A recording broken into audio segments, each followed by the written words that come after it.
हमर नाम शोभा झा अछि। हम ई चैनल पर कथा सब आनैत रहै छी। आइ के कथा अछि काम चोर आदमी पर में हम कथा राखऽ जा रहल छी।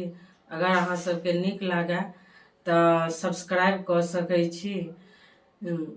दूटा दोस्त छलै, दुनू कोढ़िए छलै।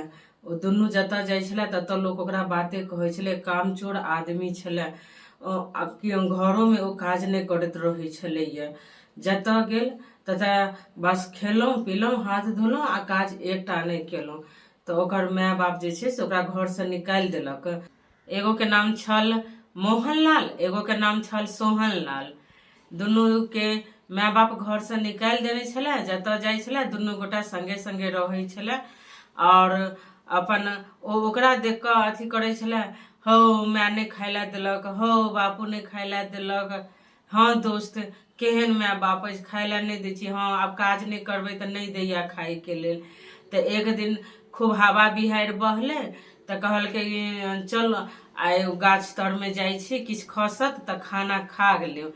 खाना खा लेब तऽ गाछ तर में नाहे पड़ल छलै, ऊपर से दूटा जामुन खसलै। तऽ सोहनलाल कहलकै कि मोहनलाल के, है मोहनलाल तू तऽ ठाढ़ छ से हमरा दूटा जामुन मुँह में धऽ दे। एते काल से हमरा माछी मुँह पर लागि रहल अछि से तऽ हम हाथ से रोमिए नहीं रहल छी, आ तोरा हम जामुन देबो। ई कहलकै दऽ देबै तऽ की भऽ गेलो, तऽ नहीं देलकै। तहन दुनू फेर भूखले रहि गेल।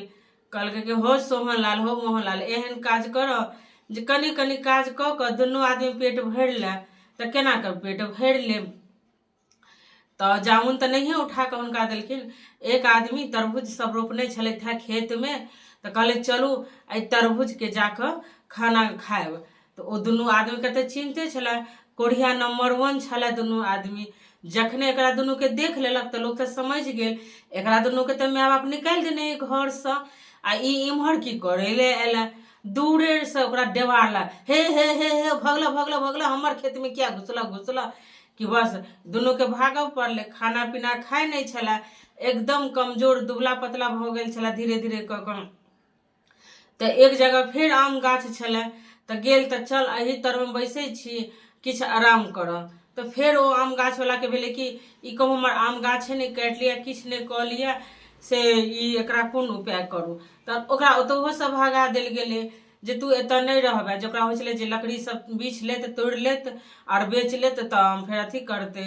तऽ फेर ओ उम्हर से भागल भागल भागल, तहन फेर घरे पर गेल दुनू गोटा, ओ अपन घर ओ अपन घर। तऽ दुनू गोटा के माय बाप कहलकै जे की भेला, पेट भरला कमेला, आ तऽ नहीं हमरा नहीं पेट भरल नहीं कमेला, दऽ दे न किछो बनल छौ। तऽ किछो नहीं देबो खाय के लेल, जहन तोरा सबके काजे नहीं कैल हेतौ तऽ नहीं देबो खाय के लेल। माय बाप बैसा के भूखले राखि देलकै। तऽ एकरा सबके समझ में आबि गेलै जाबे तक काज नहीं करब ताबे तक तऽ की काज छै। तऽ कल पर से पानि चलो और 1 बाल्टीन भर पानि, तखन फेर किछु खाय लए देबो।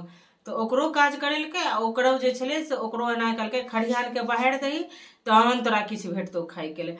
ताहि के बाद जे दुनू काज केलक तऽ खाय के लेल भेटलै तऽ कहलकै कि बैसल बैसल अहाँ सबके बड्ड रोटी टूटै छलै, ई एना बनलो ई एना बनलो, आब बनाओ और खाओ केना खाएब। तऽ नून तेल रोटी दऽ देलकै खाय के लेल, भूख लागल छलै। जल्दी से ओ दुनू ओहो अपन घर में इहो अपन घर में जे बचला खुचला रोटी छलै से ओकरा दऽ देलकै खाय के लेल। तहन फेर खेलक। तहन फेर कहै छै कि प्रात भने जाबे तक काज नहीं करबै ताबे तक तोरा सब खाय लए नहीं भेटतौ। आ तऽ किया, आ तऽ सब एतऽ काज कऽ रहल छै तकरे खाना खा रहल छै। जाबे तक केओ मेहनत नहीं करते ताबे तक केओ खाने नहीं खा सकैया। आ तऽ की काज करऽ के छै, की काज करऽ के छै, पहले तू एगो तऽ कर ना। तोरा जे कहियो काज नहीं केली है, आब तोरा 20-22 वर्ष उम्र भ गेलो, तोरा कैल हेतौ, तोरा देह टूटल छौ जे कैल हेतौ, हाँ हमरा बता। तऽ बरद देलकै, कहलकै कि बरद के चारू कात से दौन कर, जैमे से धान निकलते, आ धान निकला के बाद तू फिर ओकरा कुटिहे, एमे से चावल निकलते, तहन फिर भात बनते, तहने तोरा खाय ले भेटतौ। तखन कहलकै कि ठीक छै।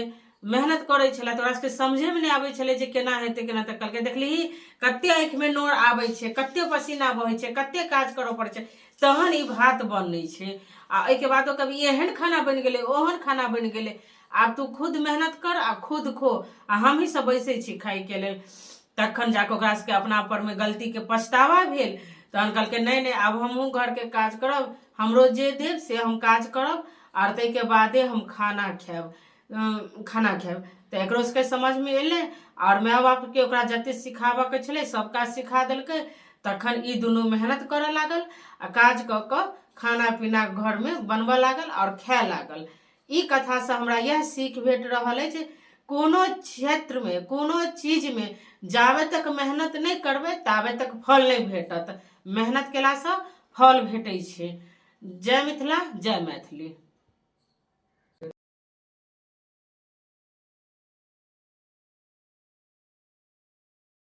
ई चैनल पर एनाहे पुरान कथा सब आयत तो अहाँ सब ई चैनल के सब्सक्राइब कर सकै छी। रोमांचक कथा एवं भगवान के कथा एवं सीख देबऽ वाला कथा और पुरान कथा के सुनक खातिर। जय मिथिला, जय मैथिली।